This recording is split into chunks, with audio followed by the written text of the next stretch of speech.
Hello viewers, welcome to SPB take information channel. একটি গুরুত্বপূর্ণ update তোমাদের সাথে শেয়ার করব। বেকার যুবকদের জন্য আসতে চলেছে খুশির খবর। আজকের এই বাজেটে রাজ্যের বেকার যুবকদের জন্য কী ঘোষণা করলো রাজ্য সরকার, চলো জেনে নিই। মাননীয় অর্থমন্ত্রী আজকে বাজেট পেশ করার সময় বলেছেন যে যারা গ্র্যাজুয়েট পাস করেছেন কিন্তু বেকার, তাদের জন্য মাসে 3,000 টাকা করে দেওয়া হবে, আর বাকিদের জন্য যোগ্যতা অনুযায়ী 2,000 টাকা করে দেওয়া হবে। আর এই টাকা দেওয়া হবে চলতি বছরের অক্টোবর মাস থেকে।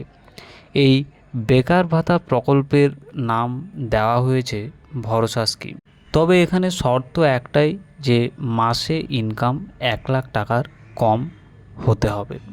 আর এই প্রকল্পে নাম নথিভুক্তকরণ খুব শীঘ্রই চালু হতে চলেছে। যোগ্যতা, বয়সসীমা আর কি কি ডকুমেন্ট লাগবে, এই বিষয়ে সরকারের তরফ থেকে পরে সমস্ত আপডেট জানিয়ে দেওয়া হবে।